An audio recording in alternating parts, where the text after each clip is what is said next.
Good morning. I'm just making myself a little breakfast, a little something to eat.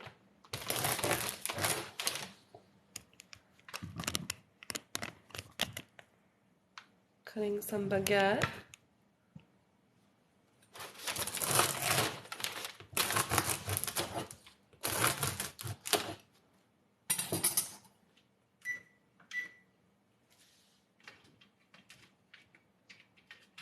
Put that in the oven.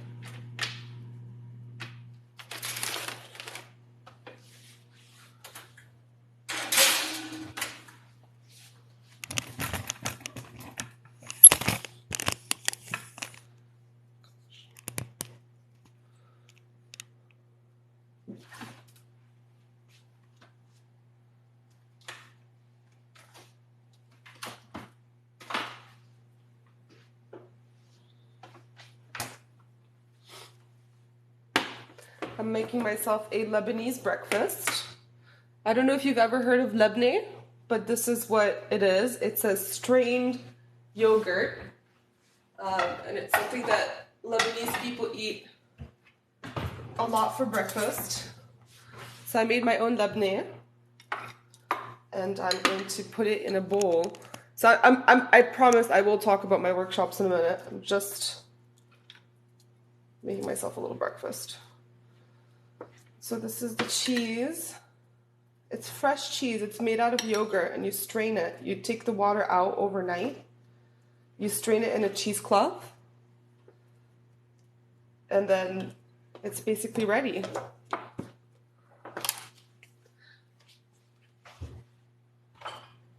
Some people eat it with pita bread, and then I'm going to cover it in olive oil. I like it when there's a lot of olive oil. I know it's a lot, but that's how I eat it. So there you go. This is lebne. Has anyone ever had it? Okay, so I'm just going to wait for my... This is it. If you've had it, let me know. Or if you ever want to learn how to make it, it really takes 2 seconds, and it's a really good thing to eat. So anyway, here I am. And I want to talk to you today about my workshops.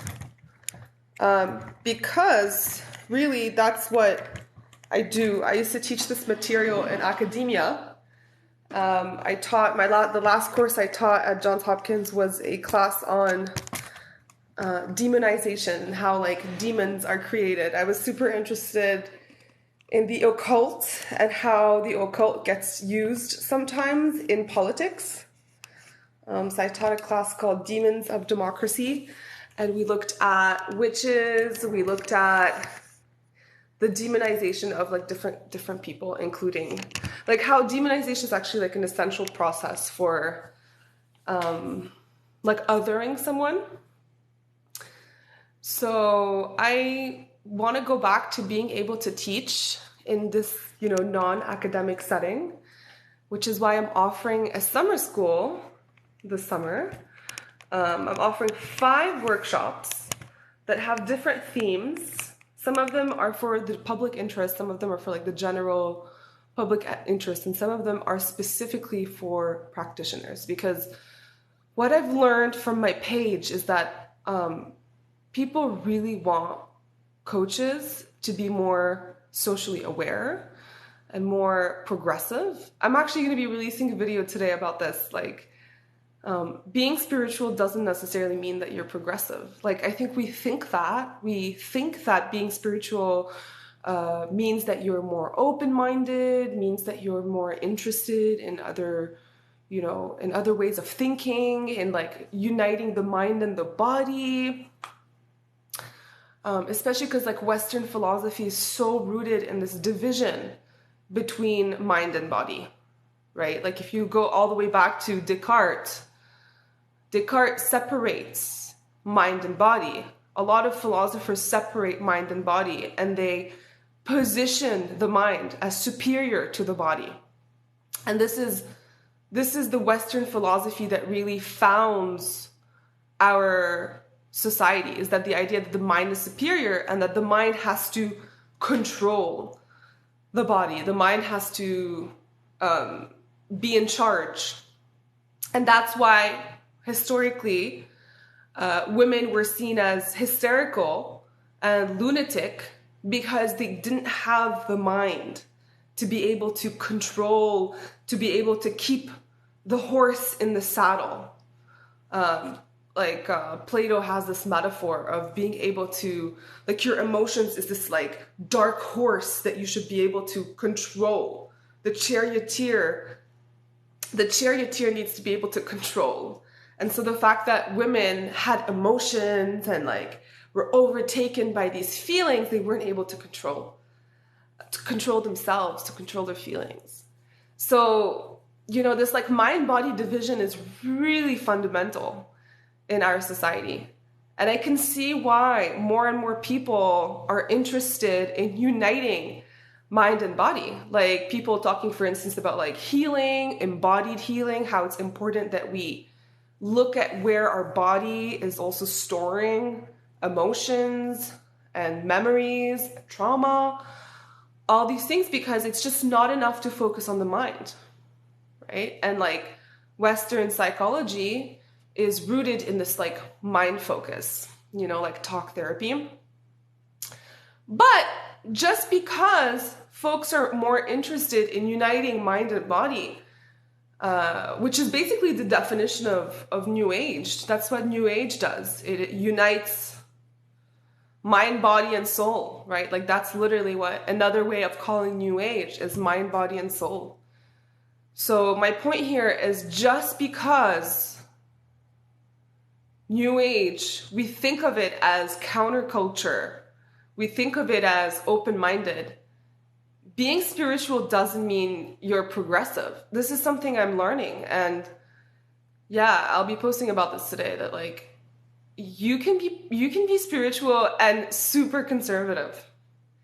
You can be spiritual and transphobic. You can be spiritual and very Christian. Like, I know some people are like, how is that possible? Because like, a lot of these things are like demonized by, Christianity, like, all these things like tarot, or even some like super Christian people would be like, oh yeah, manifestation is not compatible. But there are a lot of ways in which Christianity and Christian people are feeling like spirituality is very compatible. And in fact, and I know this is upsetting for people to hear, like people who are really into manifestation, when they hear that manifestation was first like incorporated into the Western canon by white men in the 1800s, like they're shocked, because you're being told, like, the marketing around manifestation is that this is like some kind of like Hindu thing, ancient. First of all, like Hindu is a huge umbrella, like it's not specific at all.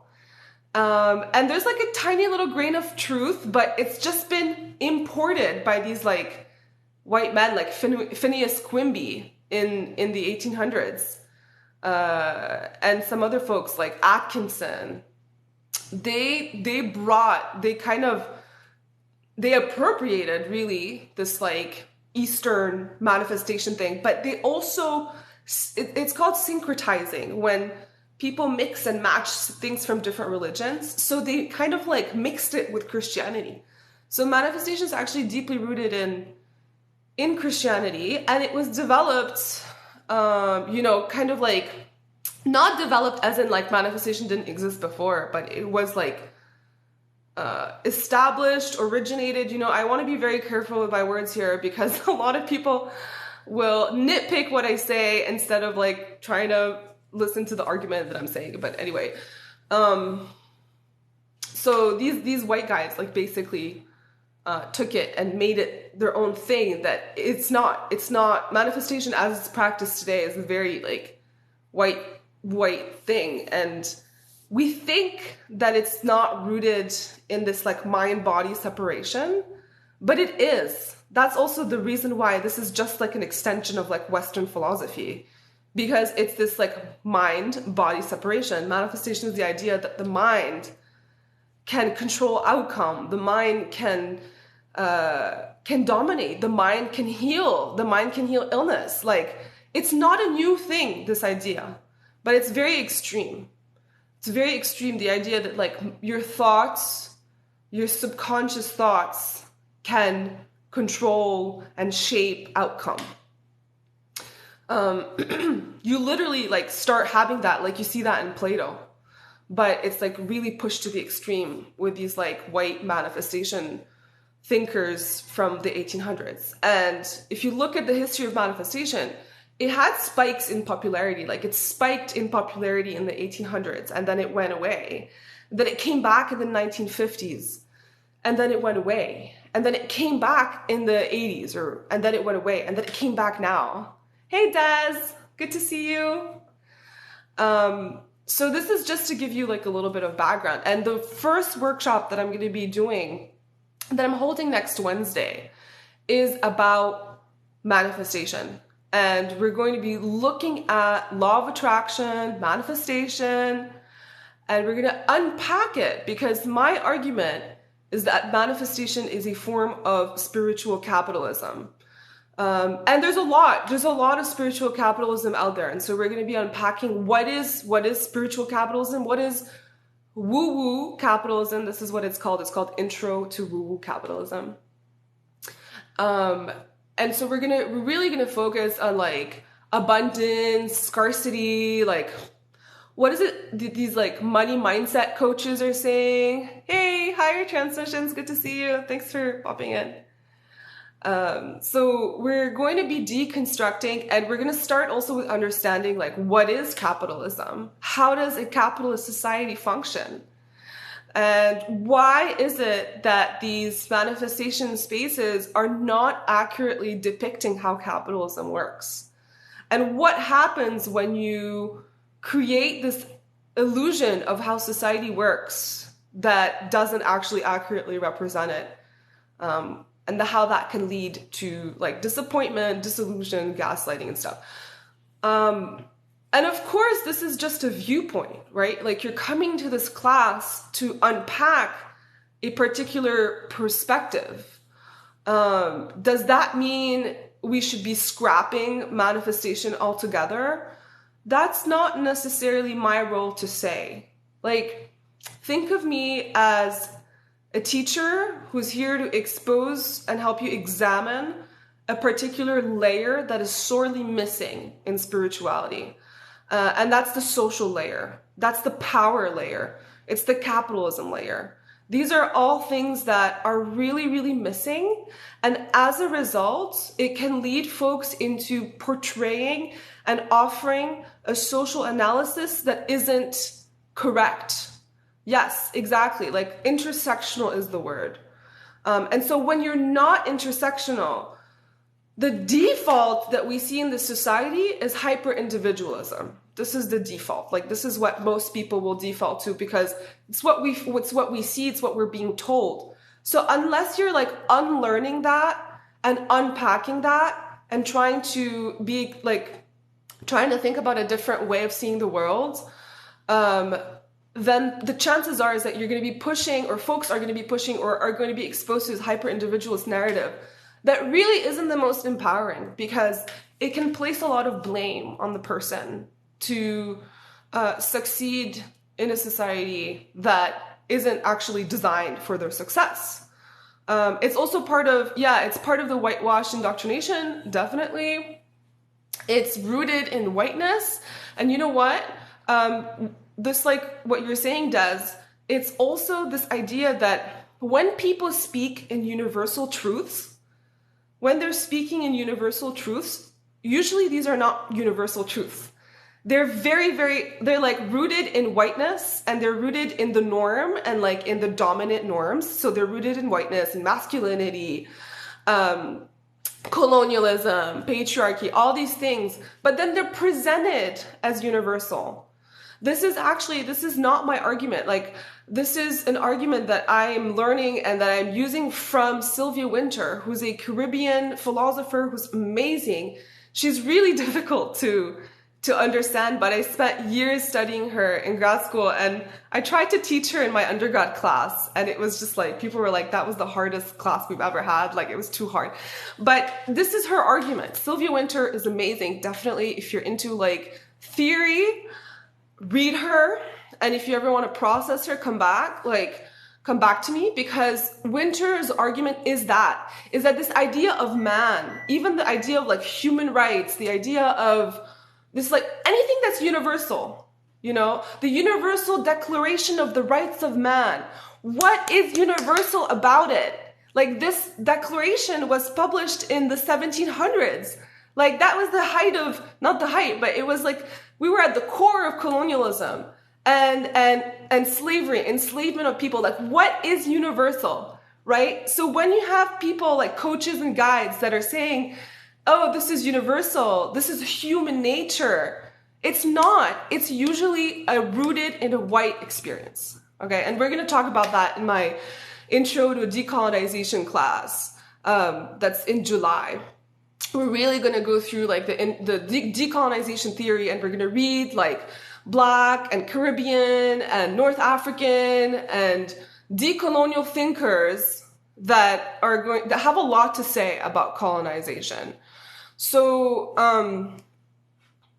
okay, like that's why someone like Teal Swan, for instance, like her stuff is so, it can seem so resonant because she's speaking in platitudes. She's speaking in universal truths.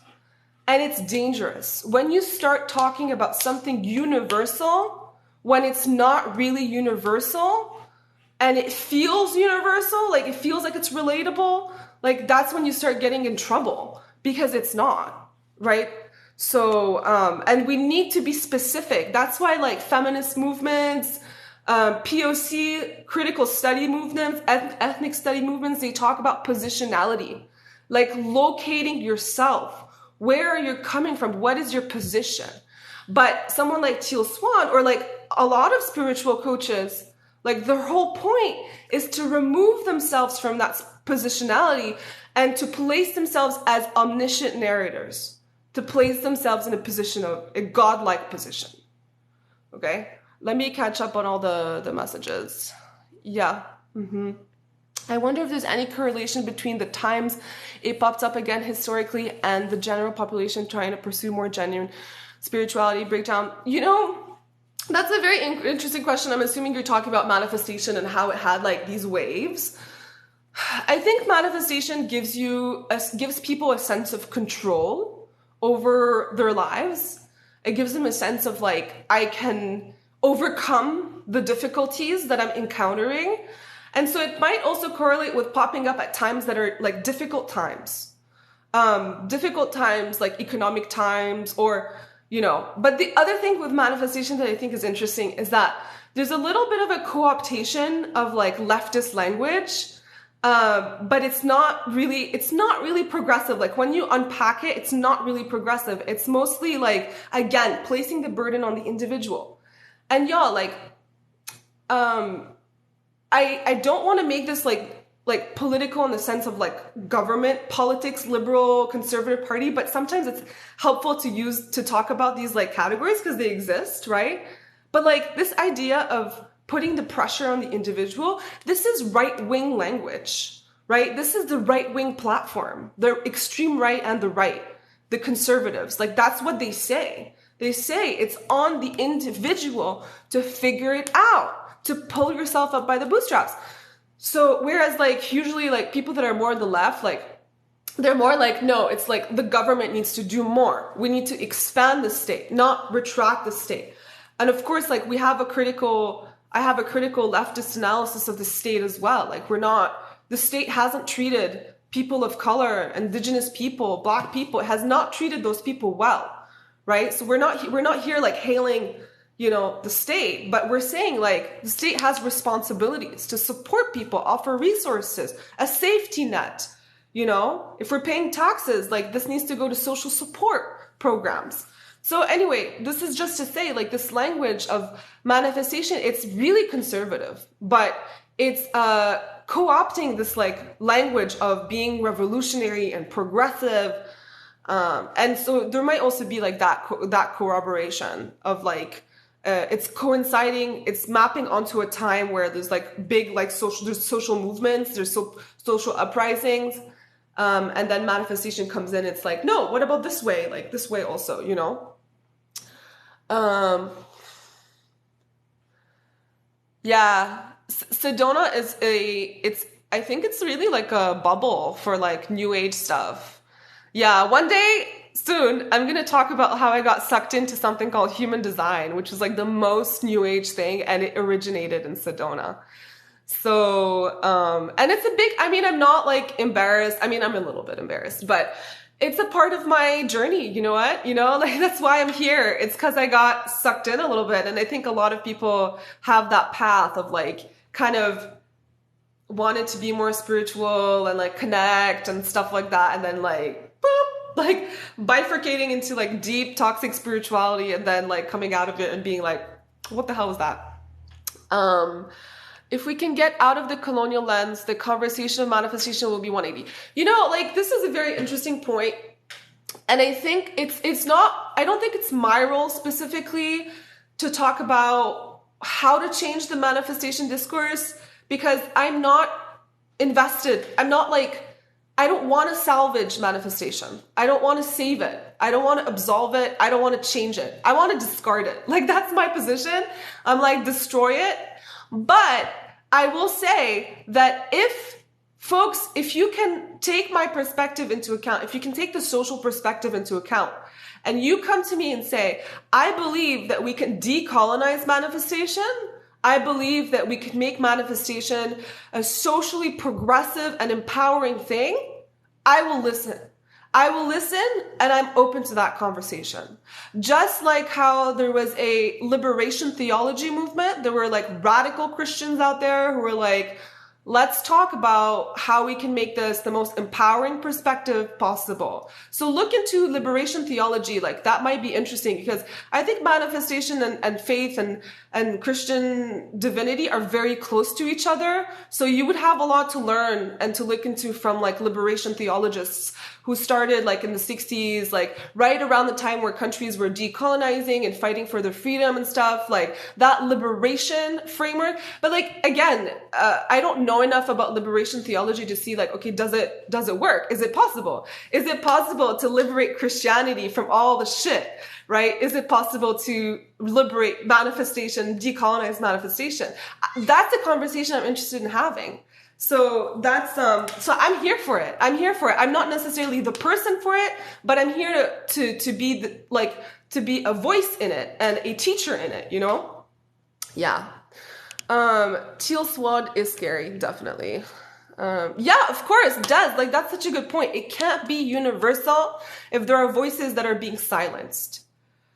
So that's also something really important to remember. Like, how can you put yourself in a position of omniscience, in a position of a godlike, like bird's eye view, and just speak in these general terms when you aren't even aware of your own position and what your position is erasing? If you watch that Teal Swan documentary, there's tons of like shaman-y things that she does that she's clearly taking from other people's cultures, and that she's not like, she's severing it. She's severing these practices from their origins. And that alienation is a part of what how colonialism works, how appropriation works.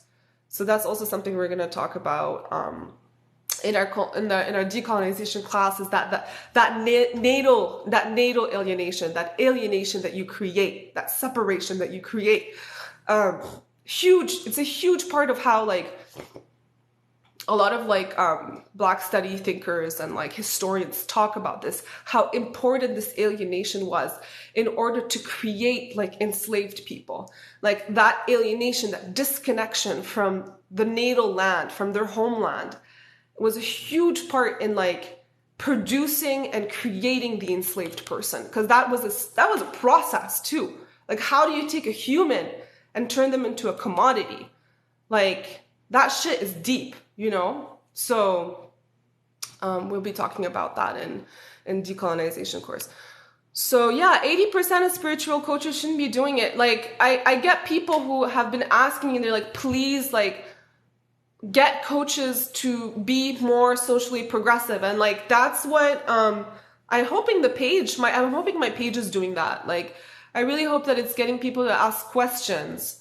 And I really, yeah, and that's really why I'm offering these workshops, because I'm like, chances are you need more structure in asking these questions, and more help and more material. Like you need history, you need philosophy, you need social science. That's what's missing.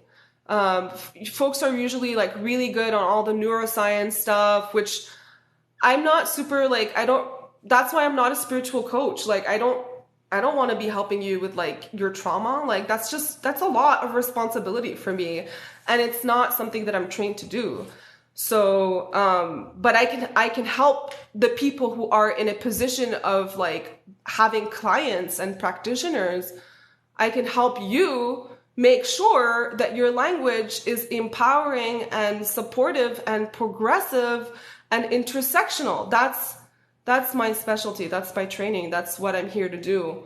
But I'm not going to lie, like being a freelance professor outside of academia is a very interesting experience, because I love teaching, but at the same time, being like, I left academia because the environment was so toxic, and it was so like a lot of like alpha masculinity, performing knowledge, and like not real, people weren't having real conversations. They were mostly just showing off how much they knew about something, and it really wasn't my style. I was like, I don't know, but like, from the outside, I looked like I was really succeeding in academia. Like people were really surprised when I left, because I was excellent in that space. But internally, it was so draining for me to have to perform all the time, for me to have to like, you know, in a seminar to like stand up and be like, you know, like, I hated that.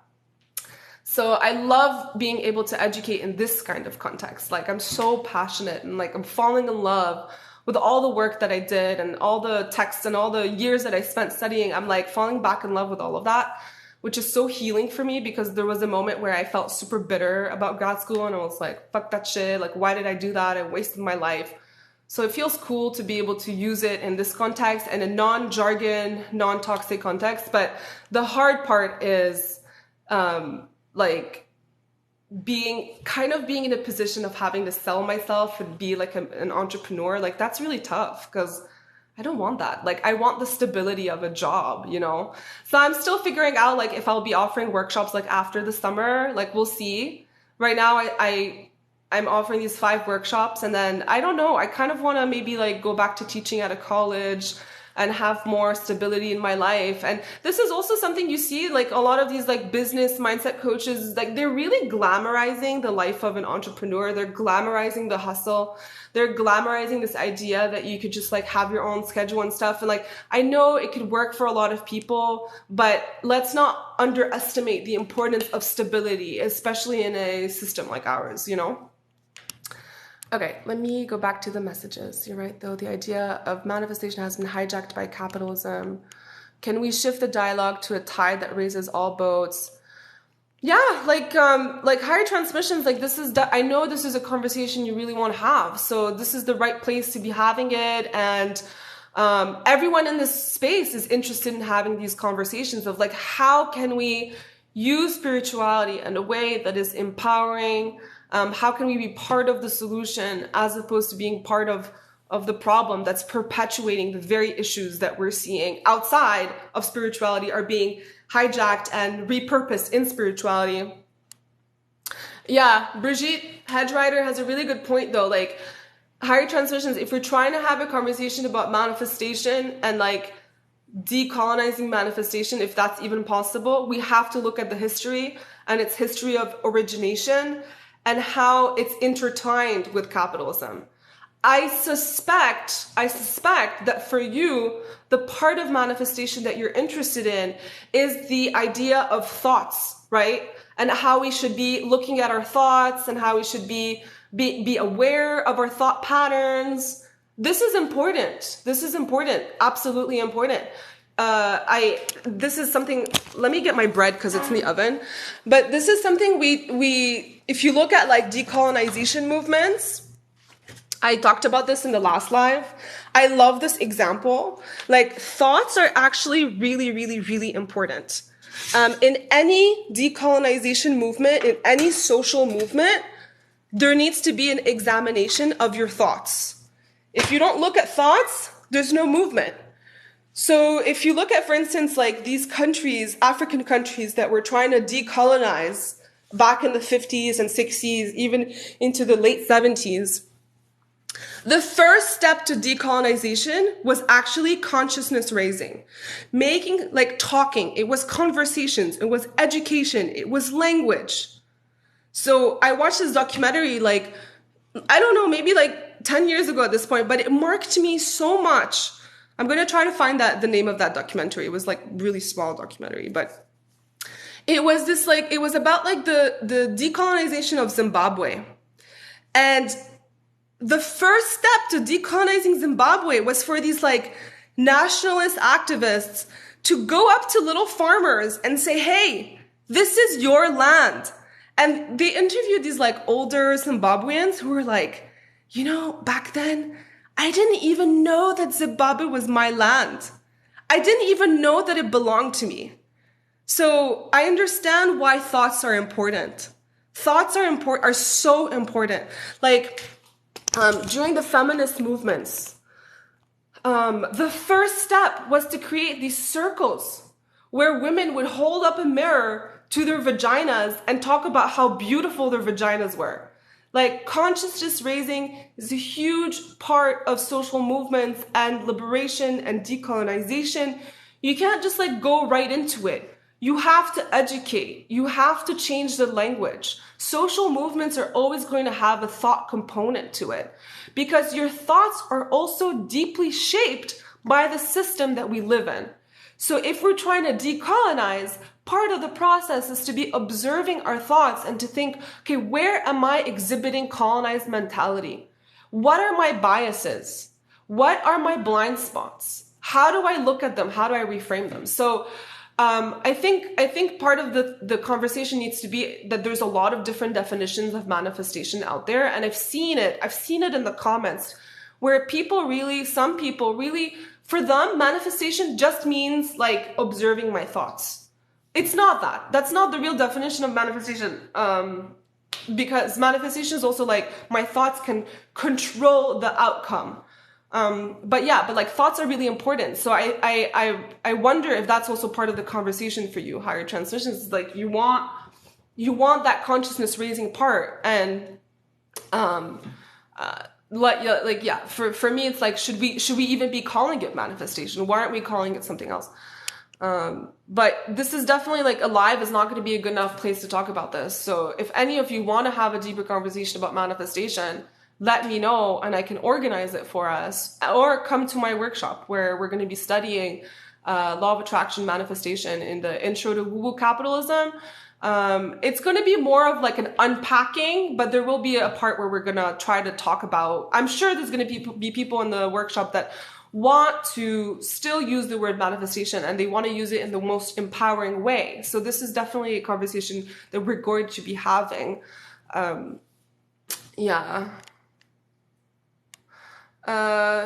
I found it really difficult, so I'm going back through the comments. There's a lot of comments. I found it really difficult trying to explore religion and realizing I was non-binary at the same time because the languages can be so gender binary. Yeah, this is we're entering into another pillar of my content.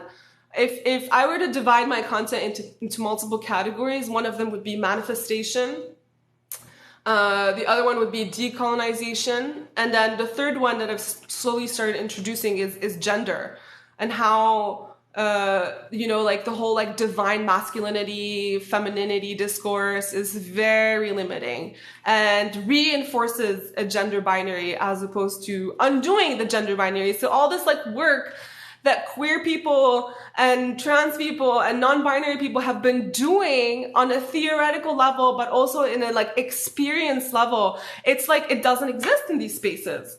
It's, so you have these like straight, mostly, a lot of them are like, well, actually, yeah, straight men and straight women who are like coaching about these like polarities and like balance and stuff like that, and completely in their discourse erasing trans existence and trans rights at a time when trans rights are under attack.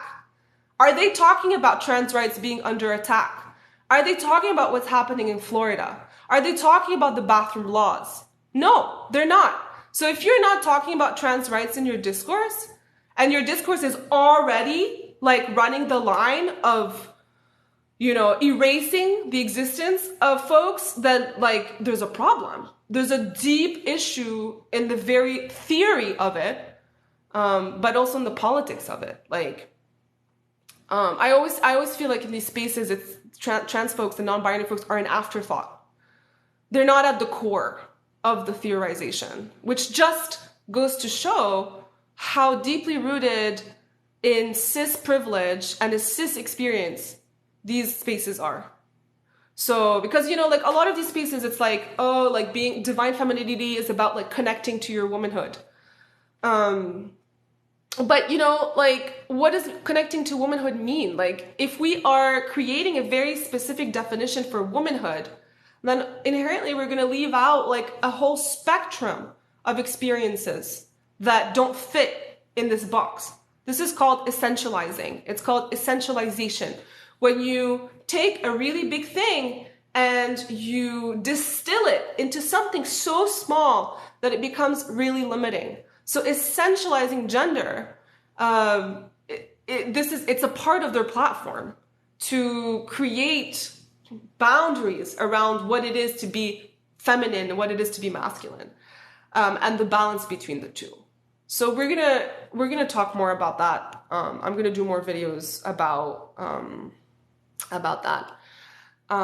Yeah. So now we have Hedge Rider going back to manifestation. Is it even salvageable? Yeah, that's really my question, and I think we can have a really interesting discussion around this. Higher Transmission saying, some of my work is approaching and teaching manifestation from an intersectional decolonized perspective. Brigitte is responding, alternatives to manifestation exist, has been practiced by oppressed and marginalized people.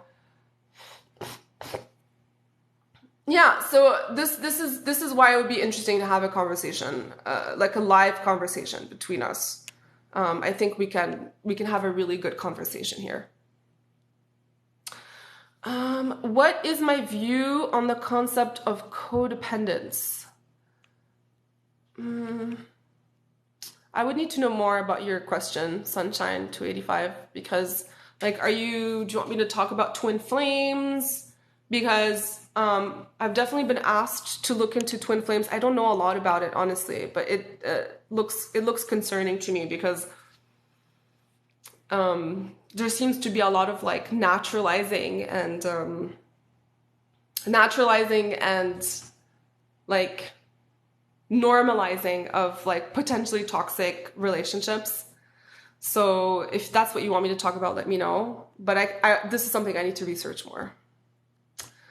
I think it's possible to decolonize Christianity. However, I think it requires acknowledging the roots and how tied to socialist ideology it is. Yeah, Ragna, like, I think you should look into liberation theology, because this is exactly the conversation that they're having. Yeah. And if you want, I can look into some reading, some texts for you. There's some like really, there's some legit like work out there around liberation theology that you can see, that you can incorporate.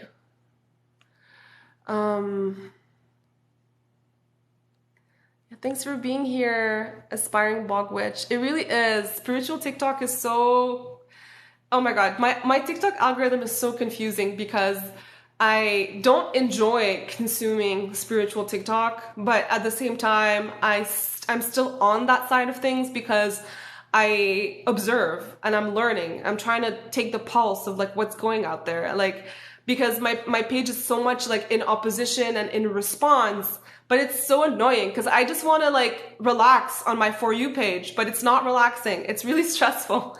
And sometimes I save videos. I have a file on my phone called problematic.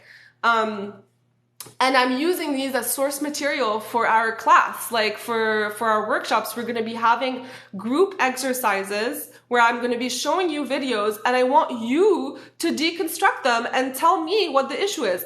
So, because I think like what we're doing, the work that we're doing together, it's theoretical, right? We're talking about the theory of capitalism. We're talking about the theory of decolonization. We're talking about these theoretical elements, right? It's like taking a class with me is like taking a class in like political science, or it's taking a class in sociology. Like those are the elements that we're bringing.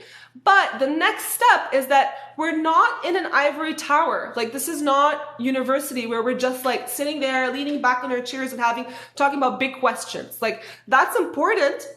But the even more important layer is that we're going to take this theory and apply it to your For You page and to the spiritual spaces that you encounter, so that you can train your eye to think critically about the spaces that you come across. And this is so that you feel confident about your discernment, right? Because discernment is so important.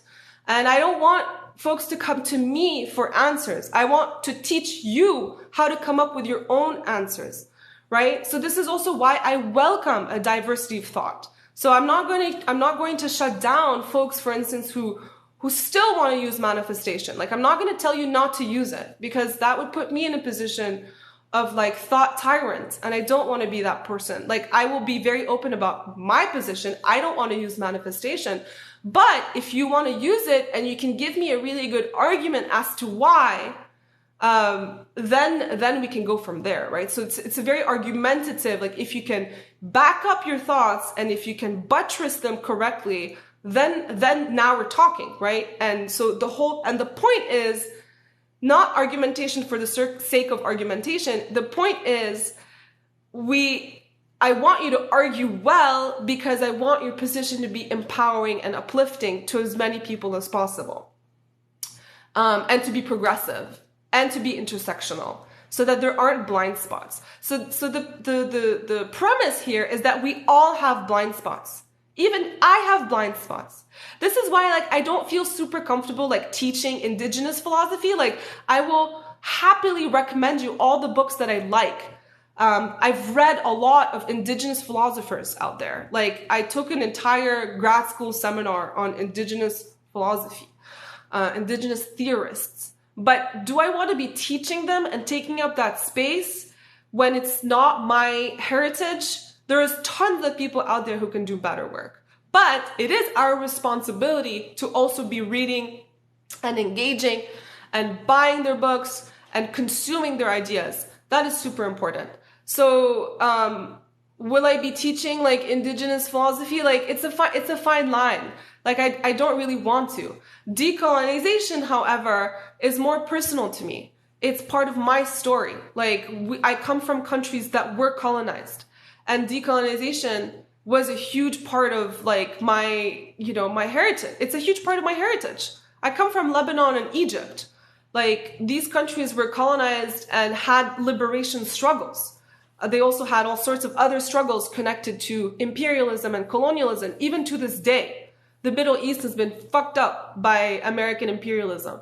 So this is also why I feel comfortable, because it's part of who I am and I understand it in my bones. Yeah, posturing is a big thing in academia. It's so, the culture is so fake, and like the domain that I was in, political theory, was all men. Like it was all men, because political theory is this like very like seen as this very like cerebral, masculine thing. So you had all these white men specifically like posturing and like flexing their muscles, like they're so smart. And there were so few women in that department, and so few women that there was actually like competition between the women, like, which is something that happens in male dominated spaces, is that there's so little air left for minorities to breathe that they compete with each other for that very little bit of attention. So that was also really disappointing. There was no sense of solidarity of like, we are 4 women, like let's band together. So that was really disappointing. Yeah, higher transmissions, your ex-academia as well. That's so interesting. The workshop is next Wednesday. I'm doing an intro to woo-woo capitalism. That's where we're going to talk about manifestation, law of attraction, spiritual capitalism. And then on Saturday, especially if you're a coach or a practitioner, you have clients in any way, the Saturday one, we're going to be talking about capitalism and the history of capitalism from an intersectional lens. And I'll be introducing you to Marx and the foundations of Marxism. And we're also going to be talking about internalized capitalism, how you're internalizing capitalism. So especially if you're a coach and you're trying to incorporate more like anti-capitalist stuff, like it's a very, very important class for looking at the history and starting to do the work of educating yourself around like, what's the history of capitalism? How does capitalism work? What is a commodity? What is commodity fetishism? What is alienation?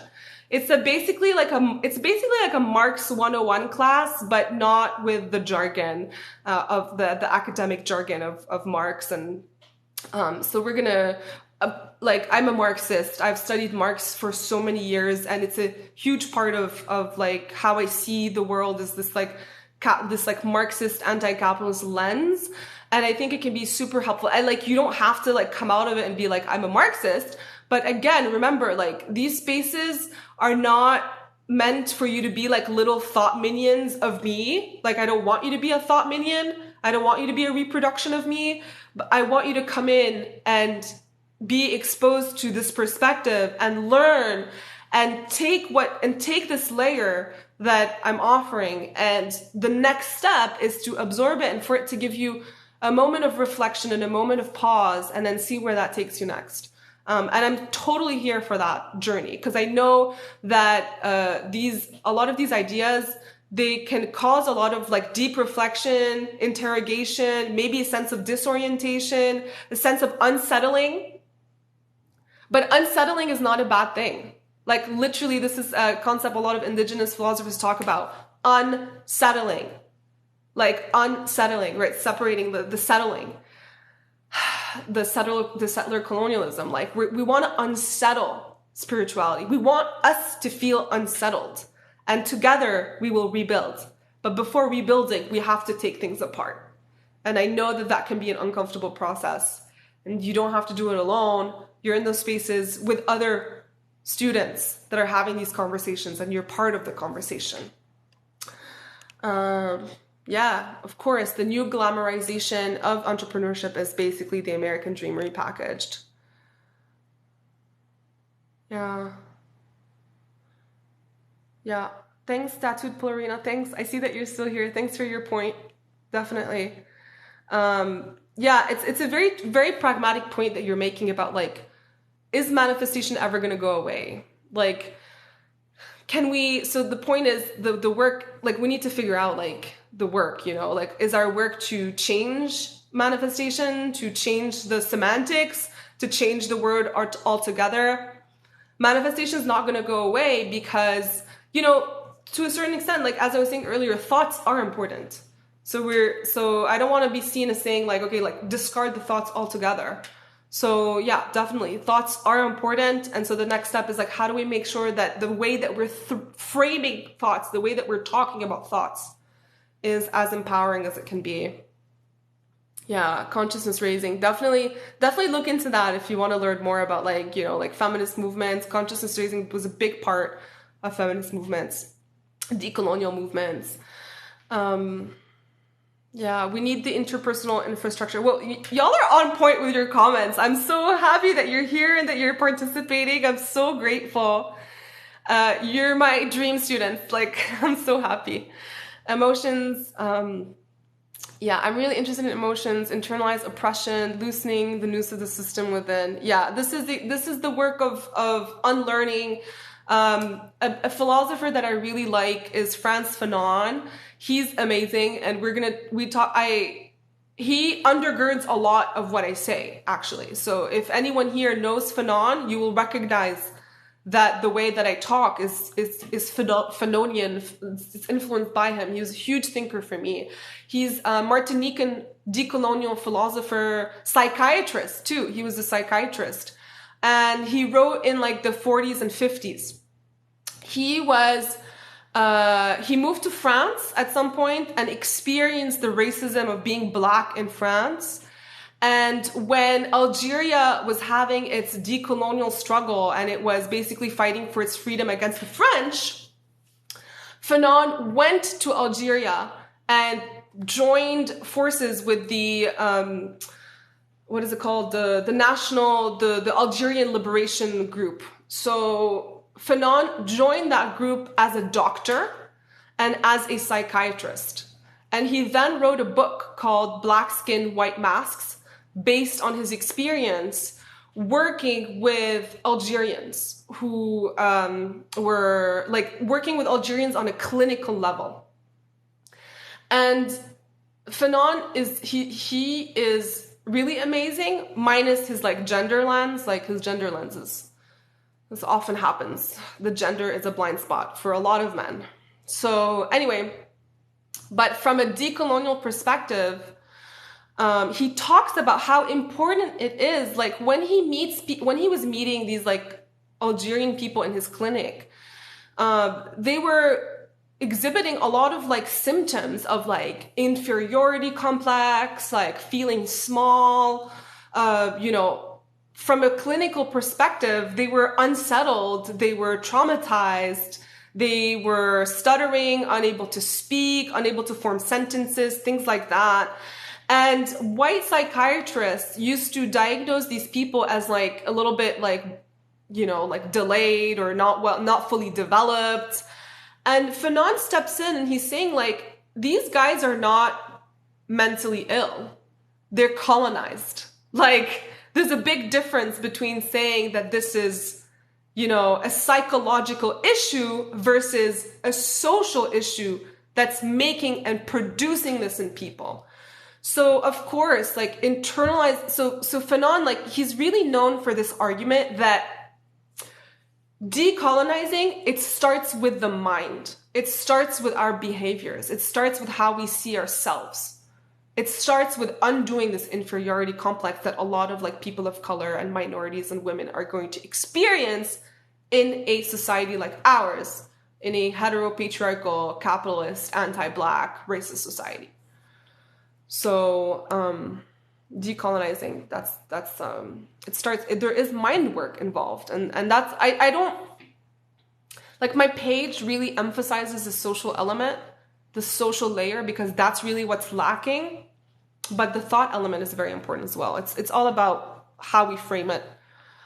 Oh, thank you, Calendula girl, you're so sweet. I'm so glad to be here. Thanks for being here as well.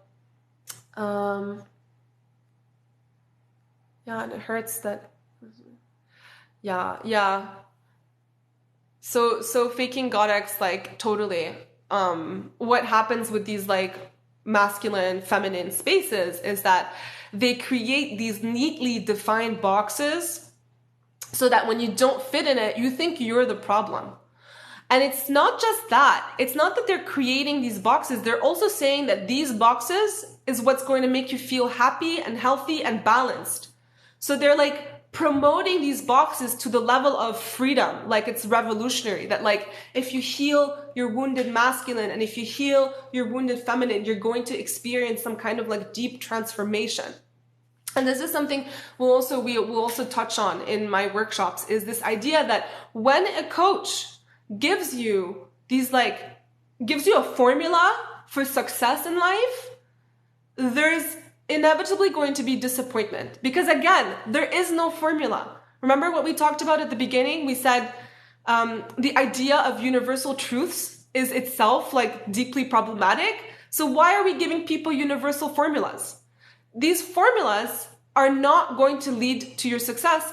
They're most likely going to lead to disappointment and to feeling. And what happens when you're disappointed? You're gonna blame yourself. You're not gonna blame the formula, because the formula sometimes works for some people. And so then you're exposed to all these testimonials of like, oh, this worked for this person, this worked for that person. Why is it not working for me? Well, it's because the problem is with the formula. The problem is with the quote unquote cheat code that you're being given. So even the masculine, feminine spaces, they're presenting you with a cheat code. They're telling you like, if you are unhappy, if you feel imbalanced, you just need to balance it out.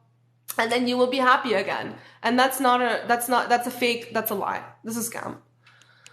Being happy in a system like ours, like, it's a way more complex thing. And it's not something that like a 2-week program with a coach for $2,000 is going to fix.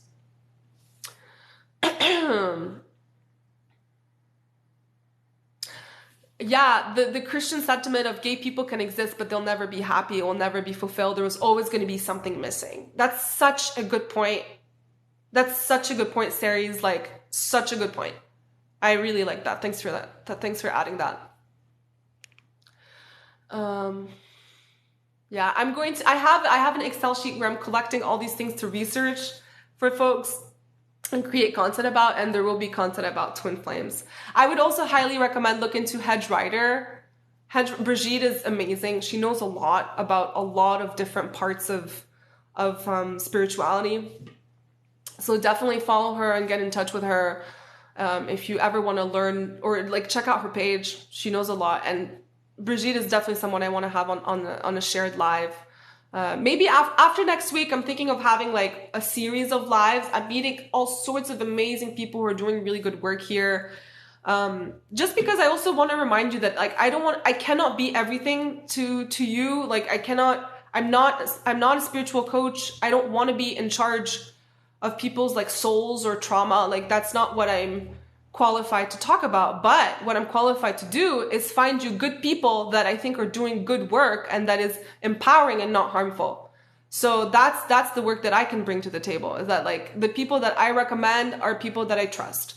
Of course, always use your discernment, make sure that it's a right fit. But you know, Brigitte is a really good person to talk to.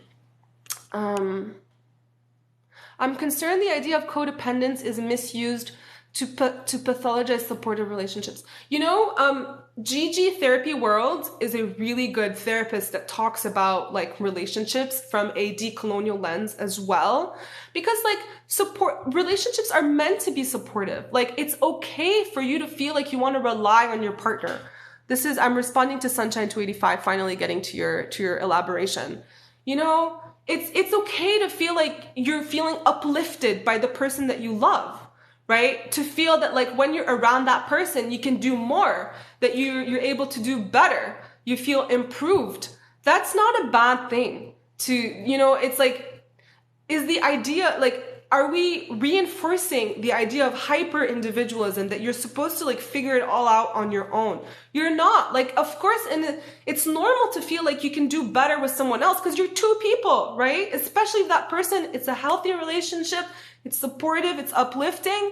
I don't think necessarily it's codependence. And Gigi talks about that. So definitely look into her. Hopefully I understood I'm touching on on the point that you want me to touch on.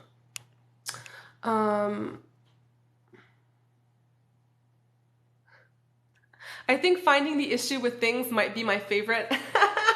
So you're definitely in the right place. So faking Godex, like you're in the right place because that's really my role. I think I've decided like this is part of me being in my, I don't know, like my villain era. Like I'm just like, you know what? I'm going to do what I feel like doing and I'm just going to let people like build on what I'm doing. I don't have to have all the answers for people. And that it's okay for my role to be the person who is unpacking and inviting pause and inviting reflection and to support you and hold space for you in that way of being like supporting you in that questioning process without promising answers.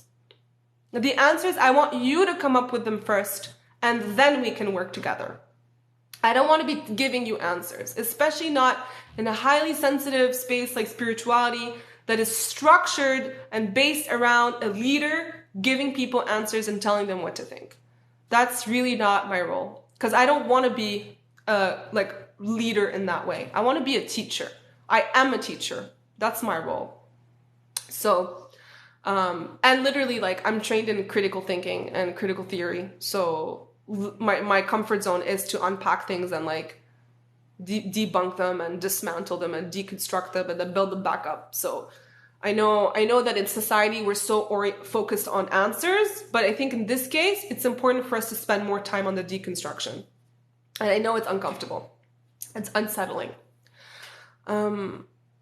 Yeah, there's a big difference between using manifestation for oneself versus teaching it. Yeah, because as soon as you start teaching it, you're kind of like entering into the role of like spiritual leader, and especially because manifestation is so like adjacent to faith and Christianity, like then it's like you're kind of like in a priestly position, you know? I am bringing the heat with these classes. I would love for people to come into these classes, and I seriously cannot wait to hear about what you come up with after taking these classes. Like with all the information and the material that I'm giving you, like that's just going to give you wings to all of you who are doing this work, who are already passionate about this, and that just need a little bit more like confidence and support and knowledge. I cannot wait to see where that takes you, because that's what I'm invested in. I'm invested in like propelling this conversation forward, offering you the fuel for this conversation, and then seeing what that brings, where you're going to take that for your specific space and your specific community. Do I have any published works on far-right politics plus New Age spirituality? Yes. I have a bunch of articles that I've been collecting. I'm creating a master doc with all sorts of reading recommendations. So yes, and you're right, like that's another pillar I forgot to mention. The far right to New Age pipeline is another playlist that I have on my page. So definitely check out that playlist. There are readings. I actually, when I do content about it, I inform myself from those articles. So once I create the document, like keep an eye out, it's going to be on my Bink and Lio. If I'm not a coach, is this a good fit? What do you mean? Like taking my workshops a good fit, or is being in this position a good fit? Like of talking about it? Because I think what I want to say is like I'm a professor, I'm an ex-academic, and spiritual, and like I am spiritual, but I don't really talk about my spirituality because I'm not, like it's not really the platform that I'm like teaching my spirituality. I don't feel like I don't want to be teaching my spirituality. Like I have my practice. And there is also some personal experience as well with toxic spirituality in the last few years. So what I like to say is the toxic spirituality is the object of my analysis. It's what I'm analyzing. So I'm trained in this like bigger framework that I could apply to many things. But because I was affected by toxic spirituality and I saw the damage that it was creating, I'm applying that lens to the spiritual world and spiritual concepts. So on a theoretical level, like theoretically, this is my expertise. And so because coaches are using theory, actually, when they're talking about like manifestation, when they're talking about whatever it is, whatever the framework is, like astrology, twin flames, there is theory behind it. And so as a theorist myself, I'm here to offer an alternative way of thinking, an alternative framework. So, because the perspective here that is lacking a lot in coaching is we think that coaches, it's just about neuroscience. We think coaches is just about behavior. We think coaches, when they do their trainings, it's just about the individual. And the perspective that I'm adding here is that it's not enough. We cannot just be talking about the individual. We have to be talking about social science. We have to be talking about society and social layers. And that's my expertise. So I'm not trying to be a coach in the way that like, you know, coaches are like with the behaviors and like the productivity and that stuff. That's not what I do. What I do is I introduce this social layer that tends to be lacking. I hope that helps. Where do we give capitalism our power? How can we take it back? This is exactly the questions that we're going to be exploring in the workshops. this week's workshops in woo-woo capitalism a little bit, but mostly this is going to be the conversation in the capitalism workshop on Saturday, next Saturday, because we're going to be to answer that question, to really have a conversation about that question, we need to first define capitalism. We need to explore how capitalism is, where it's exploiting us. So this might be where you're talking about like giving capitalism our power, like where we're being exploited structurally, how capitalism functions, how we create value for capitalism, how we create capital. So this is all elements that we need to define, that we need to explain. And then, so that's actually the first half of the workshop, is we're going to do that work. And then the second part of the workshop is we're going to take that knowledge and see where we can start subverting it. Because we live in a capitalist system, it's not going to change overnight. So the framework that I'm bringing is not that we need to have necessarily like a revolution with a capital R. Because like historically, that's what, like communists did. They were like, like down with capitalism, we need a different system. We're going to create like a big revolution. We're going to change everything overnight. We're going to kick all the bourgeois people out, and we're going to have a different system. And what we've learned from history is that communism has also failed. Like it was a failed experiment. So instead of thinking about revolution with a capital R, we're going to think about revolution with a small r. What are the small changes that we can start making now that challenge capitalism? Especially if you have a business, you're a freelancer, you're a practitioner yourself.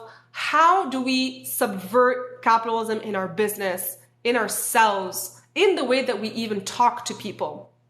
So those are the two elements that we're going to talk about. Like the first half is going to be history, and the second half is going to be politics, like exactly the question you're talking about.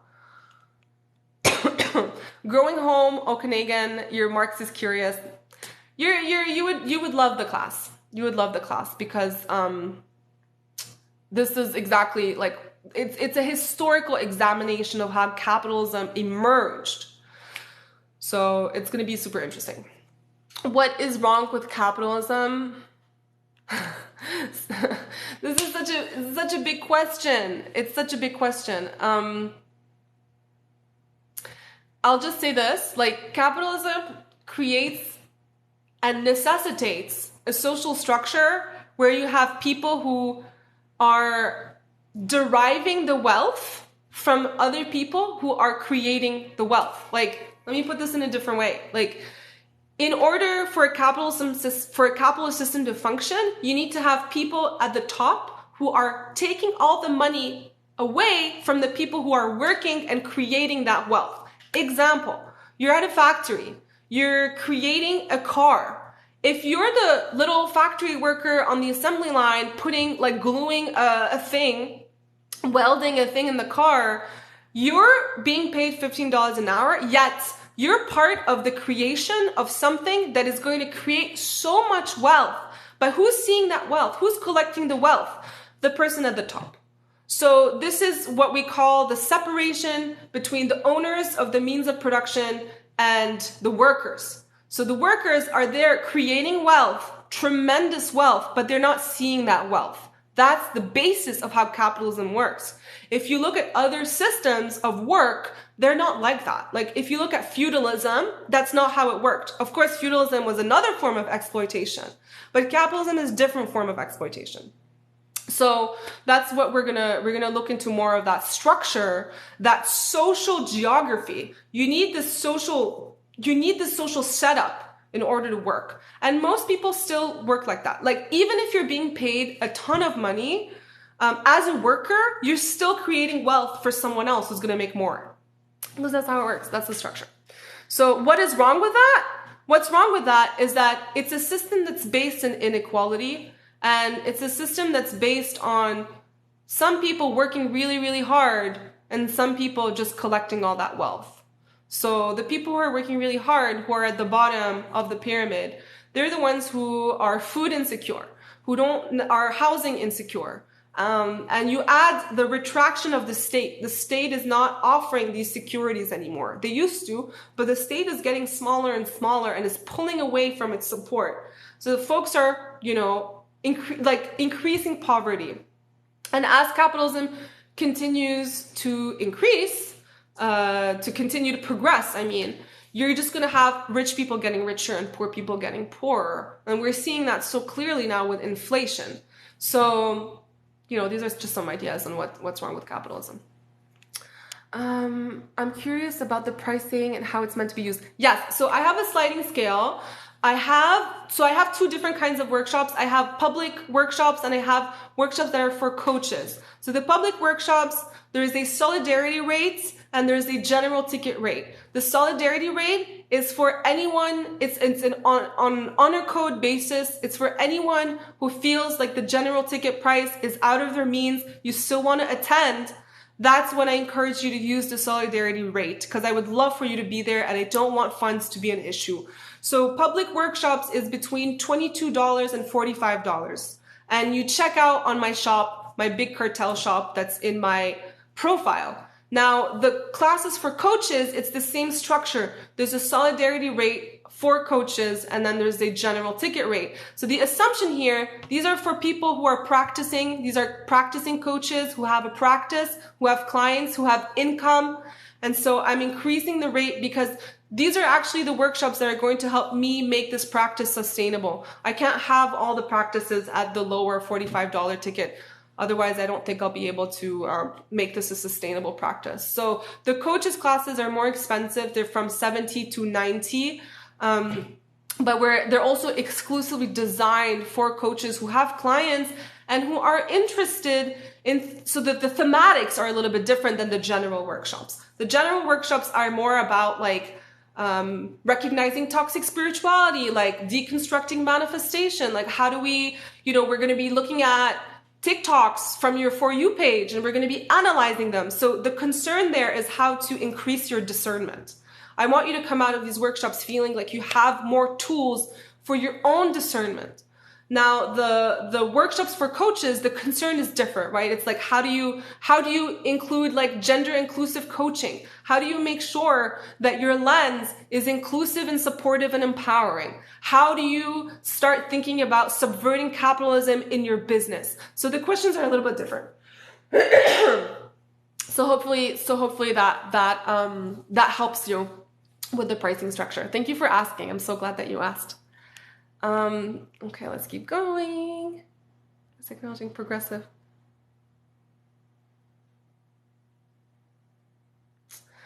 I'm so thankful for you all for being here. And I realize I talk a lot. I can't believe y'all are still here.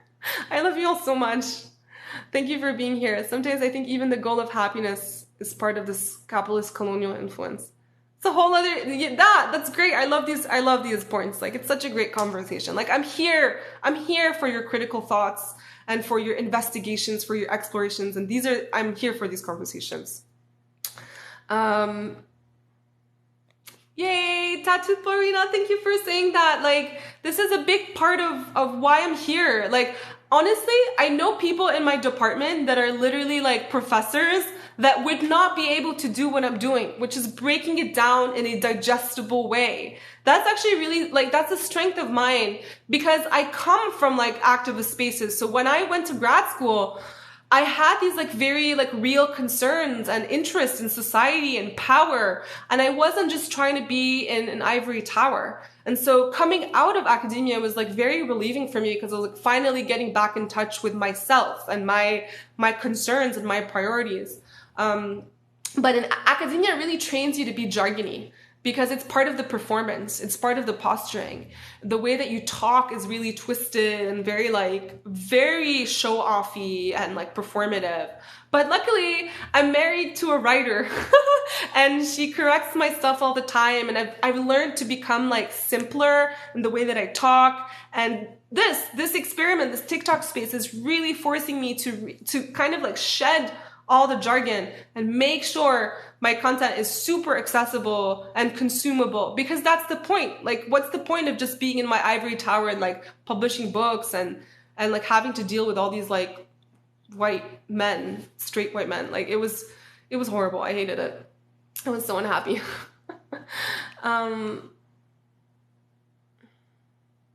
Yeah, being everything to you is the exact trap I've already stepped into. Yeah, so I'm not looking for that from anyone. Absolutely. Especially if you're also a coach, like, don't feel like you have to be everything to everybody. It's not a good idea. And I think maybe there's also this like disappointment that, oh, I'm not everything to everybody, so people are going to think I'm a fraud.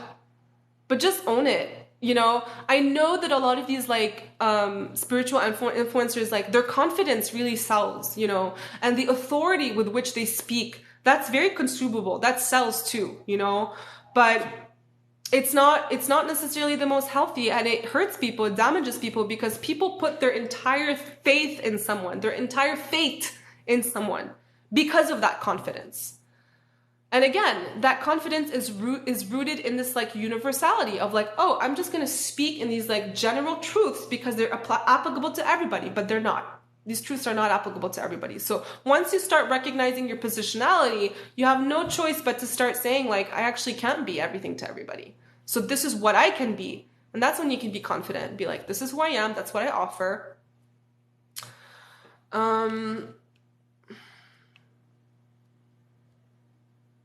Let me see.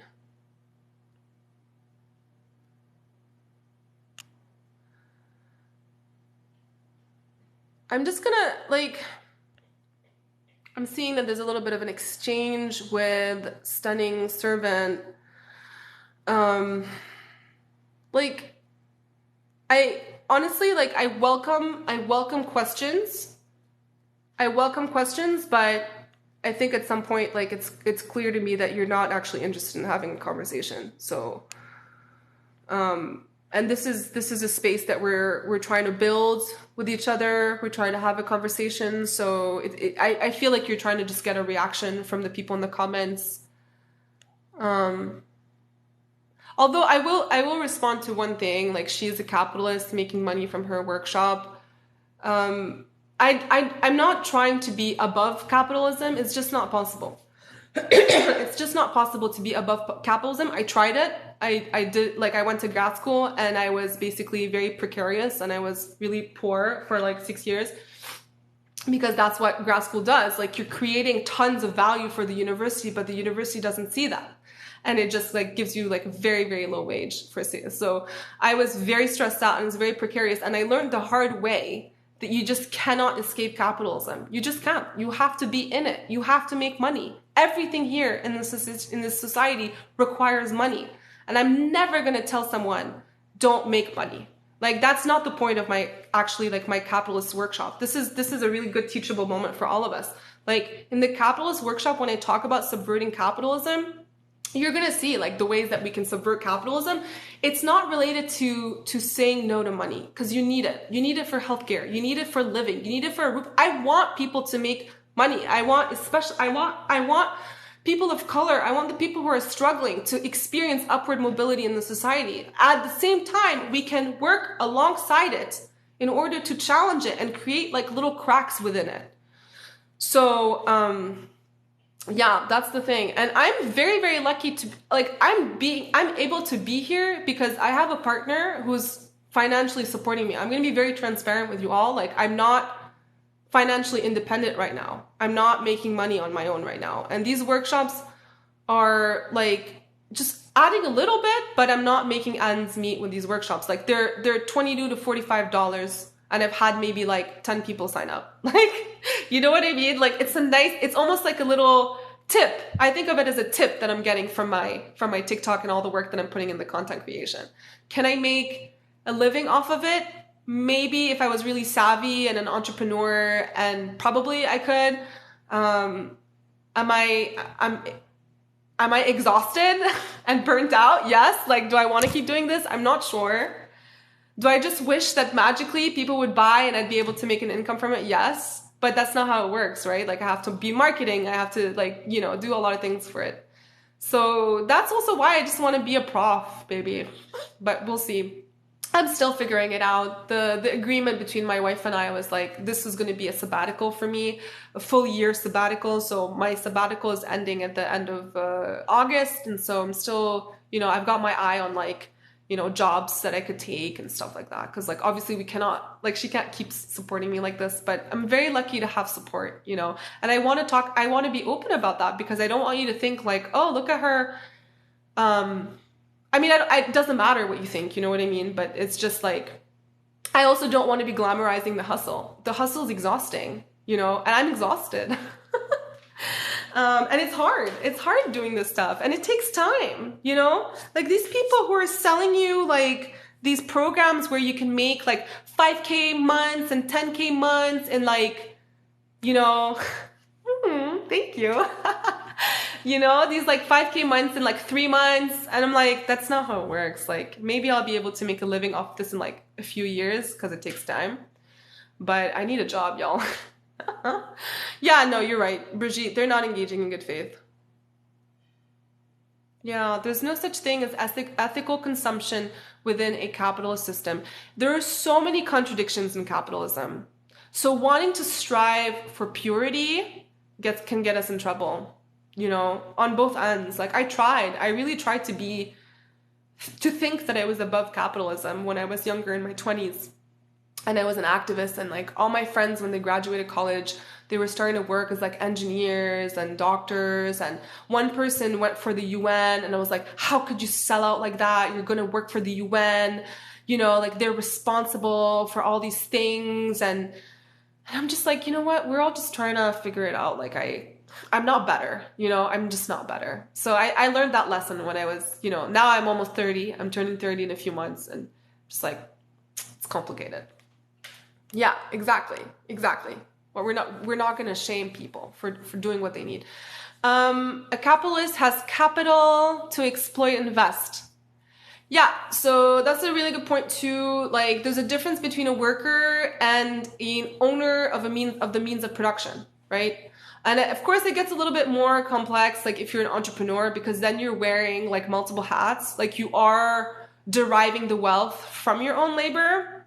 So technically, actually, like if I was able to, like say my courses were like at a much higher ticket, or alternatively, if I had a much wider base of like people taking my courses, like I technically could make more than if I was in academia.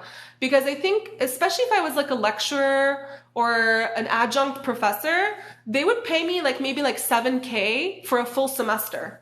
So for me to make ends meet as an adjunct, I would have to teach like maybe 3 to 4 classes a semester, which is really a lot. It's a huge load. So like, there are ways to, I think, to be a freelance professor and to make that much, or in a more humane way. Why? Because I would be owning my own labor, right? Like the people who are paying for my class are paying me directly. It's all going into my pocket. There's no intermediary. Versus if I teach at a university, they're giving me 7,000, which is a small cut of what the student is paying to the university for tuition. You know what I mean? So there's also a different structure. Like being freelance is a little bit more empowering. And I talk about that. It's empowering, but at the same time, there's other ways in which it's exhausting, including the precarity and the uncertainty and not knowing when your next paycheck is coming from. So it's like there's a lot of like gig economy can be more flexible, but it has other issues.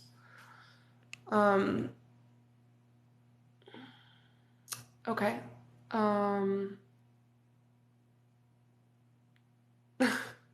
I'm just gonna ignore the troll that is in our room right now.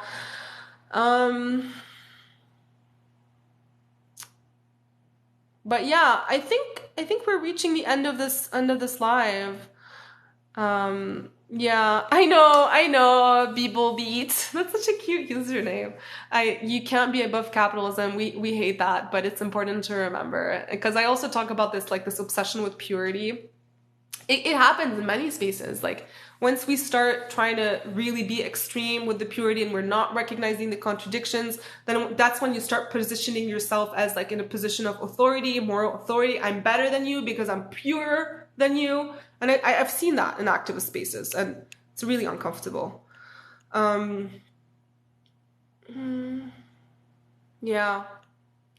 Brigitte Hadrider, the belief that anyone can opt out is privileged.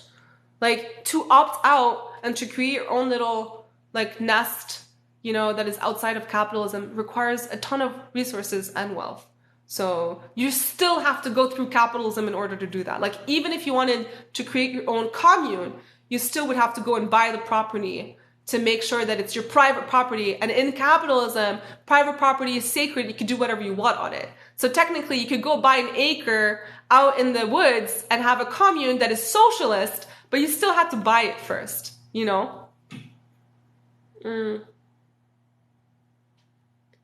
Yeah. Yeah, I know. There's definitely nothing wrong with it, but it's just not sustainable. Like I wish my partner made enough that I would never have to work in my life. That would be so cool because then I could just like do everything what I want, but it's not true. I have to work. So and I was in academia for so long, so it was I had this moment of like not really knowing what I was doing afterwards. And that's actually like when I also started getting sucked into like toxic spirituality and like woo-woo capitalism, and that like lured me in for a little bit. And I'm still not sure what I want to do. I definitely want to continue the content creation because it's a creative outlet for me, and connection, like the connection between us is really important, and it really grounds me to feel like I'm able to help in a way and have an impact. It also makes me feel like the 6 years I spent in grad school suffering was worth it. I'm like, oh, now I understand why those 6 years like had to happen in my life. Like, okay, but I don't know what's going to happen next, but you're here and you're going to follow the journey, and I'm going to keep sharing with you all. Yeah. So thank you all for coming. I think this is a good place to wrap up. So I hope that y'all will check out and definitely spread the word about my workshops. This is kind of like the final push I think I'm going to do for like raising awareness about the workshops. So the first one is starting on Wednesday. It's starting Wednesday. It's going to be at 8 p.m. EST. So unfortunately, if you're like in Europe, you might not be able to attend, but the Saturday one is at noon EST. So you'll be able, so if you're in a different time zone, that should work well as well. So just a reminder, it's Intro to Woo-Woo Capitalism on Wednesday night, and then it's basically like Introduction to Marxism, but I didn't call it that. It's called Capitalism, Self, and Business. It's a little bit more wide net, because I think if I called it like Intro to Marx, like I could either attract a lot of people or no one. So, and it's not just an Intro to Marx. The first half is, and then the second half is a conversation about internalizing capitalism.